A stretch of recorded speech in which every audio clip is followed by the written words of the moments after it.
In this video, I'm going to explain exactly what an NFT is, because honestly, we were looking them up and they are really confusing. So in this video, you're going to learn exactly what they are, why they are valuable, because that was our biggest question, and what the buying process looks like. So a non-fungible token, also known as an NFT, is a type of digital token or asset.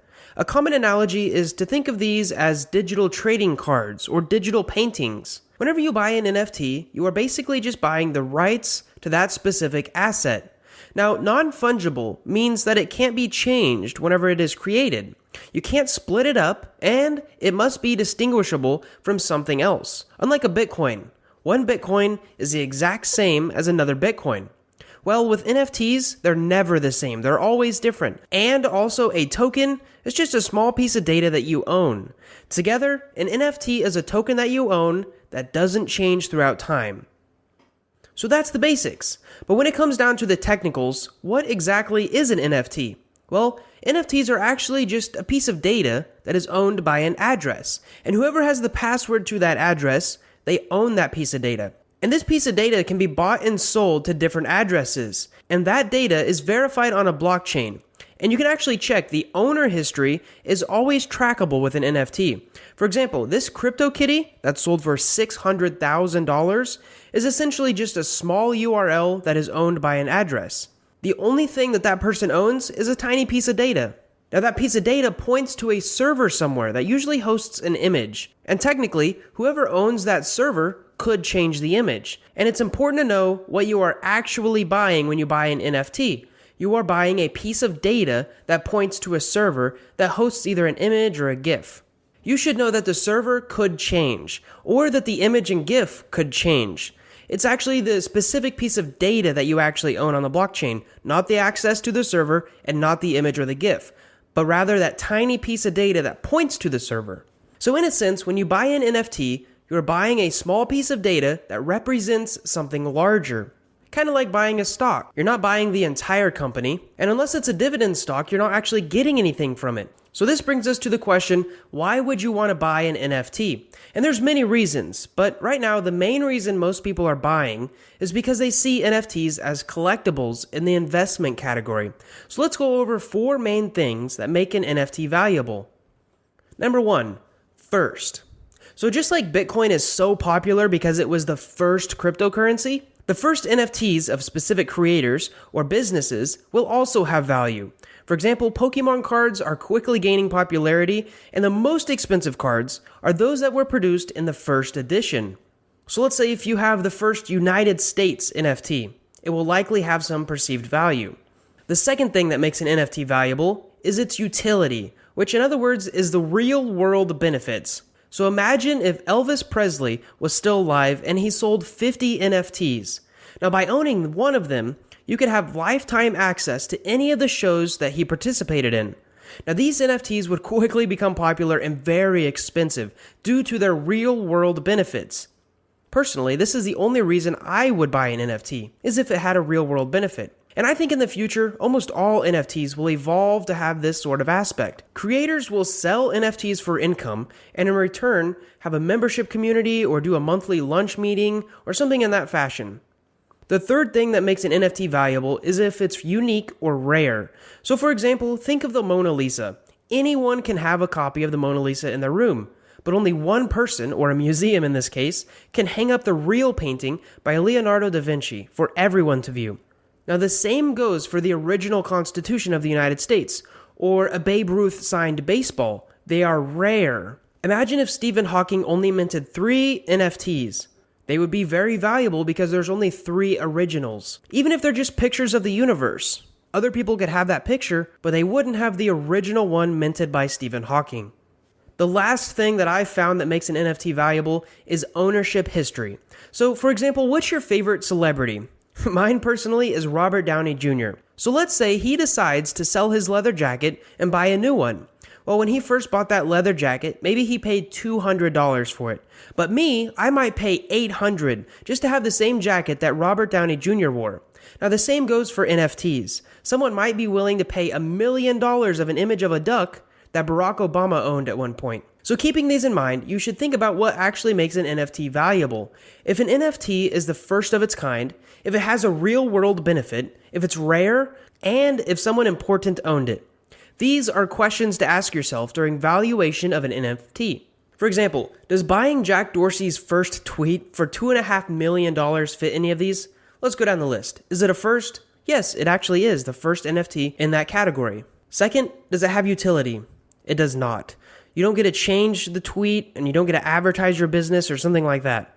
Third, is it unique? Yes, it is unique. Lastly, what about its ownership history? Well, this is actually a no. Yes, it is Jack Dorsey's first tweet, but nobody famous has actually owned the specific NFT yet. To fit this category, for example, maybe it was my tweet and then PewDiePie owned it. Then the answer would be yes. But in this example, it only checks 2 of the boxes. So if you buy his first tweet, you're basically betting that someone else in the future will want to buy it for a higher price. Because holding that NFT does absolutely nothing for you. There is no utility. You're buying it as a novelty or as an investment. Unless one day Jack Dorsey says whoever holds that NFT he'll have lunch with once a month. Then the value would skyrocket. So now that we have kind of went over what they are and how they work, let's go over how popular they quickly become. Just look at this Google Trends data of searches in February and March in 2021. In fact, that's what inspired this video. We knew absolutely nothing, and so we created this video to help people because all the stuff that we were looking up was very, very confusing. So if this video clears anything up for you, make sure to click that like button. Also, as a newer channel, you might consider subscribing because it helps us immensely, as this video actually took hours to research, write, and animate. Moving on, I'd like to tell you the 11 most valuable NFTs. Now this might get a little rambly and you can skip ahead if you don't want to listen to them. Number 1. CryptoPunk 6965. In February 19, 2021, it sold for 800 Ethereum. Next we have CryptoPunk 4156, which sold for 650 Ethereum in February 18th, 2021. Third, we have CryptoPunk 2890, which sold for 605 Ethereum in January 24th, 2021. Then we have the famous Dragon CryptoKitty, which sold for 600 Ethereum. CryptoPunk 6487, which sold for 550 Ethereum. Next up, we have some land in the Decentraland world, around 12,600 square meters. It sold for 514 Ethereum. Next is something called Hashmask 9939, which sold for 420 Ethereum. This really interesting car concept, the F1 Delta Time, actually sold for 415 Ethereum.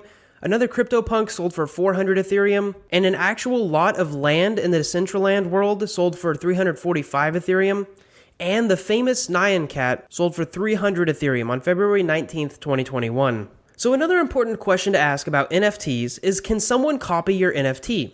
Well, technically, yes. Someone can copy an NFT just like any other piece of artwork, but the original NFT address can be traced back to the original creator since all NFTs have a log of their transaction history. It's also important to note someone could create a new NFT that points to the exact same hosting address that the original NFT does, or they could point it to a different address that is of the same image or GIF.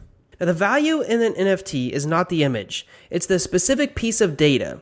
Just like I could make a free throw at my local YMCA, and LeBron James could toss one in while 30,000 people are watching. Even though these are basically the same thing, one has way more value based on what other people think of it. I may be doing the exact same thing LeBron is doing, but people value his free throw way more than mine. Another question you might have moving into the NFT space is, how do you buy an NFT? Because purchasing an NFT is actually quite simple, and it's probably the same difficulty as purchasing a stock of a company. Now, you should know most NFTs are sold on marketplaces, kind of like eBay, Amazon, and Facebook Marketplace, but that specialize in NFTs. One thing that might be a drawback of buying NFTs is that they are usually purchased with Ethereum, so you'll likely need to own some actual Ethereum before you purchase a CryptoKitty or an NBA Top Shot. Buying cryptocurrency and trading it to a wallet that you can buy an NFT usually takes some technical skill on transferring crypto, because if you do it incorrectly, you could lose all of your money in the transaction. So here are the 4 most commonly used NFT exchanges that allow you to buy and sell NFTs. app.rarible.com, niftygateway.com, OpenSea.io, and superrare.co. So whenever you go to buy an NFT, the first step is to create an account on that specific website. Step number 2 is that you'll either have to buy crypto on another exchange and then transfer it to the wallet on that exchange. You should know NFT wallets are very similar to any other cryptocurrency wallet. They usually have a public and a private key. And for those wanting the technicals, most are based on the ERC721 protocols. But I promised that I would not get too technical in this video. And then lastly, you can actually bid like an auction and pay for whatever NFT that you're attempting to buy. And if you win, that NFT will get added to your account and then stored in your wallet. Which brings us to the next question. Where do you store your NFT? Because now that you've purchased your NFT, you're probably wondering where the heck you store it. Well, you store it on a wallet. You'll want to make sure that it's safe and accessible to show your friends and other people what you've recently purchased. Now, the best way to store your NFTs is on a hardware wallet. Something along the lines of a Ledger Nano, where it can be offline and protected. But if you're wanting to keep it online, here are some online applications that host wallets for you. MetaMask.io, TrustWallet.com, and Engine.io. And if we were to go any further in on this process, it would probably take quite a bit of technical knowledge, so I'm sorry to say that's where this video ends. I hope you found it helpful and I hope it clears up some confusion. Ending this video, please don't forget to like the video and subscribe so you get future whiteboard crypto videos just like this one. We promise to keep it simple for you. Thanks for watching and we hope to see you in the next one.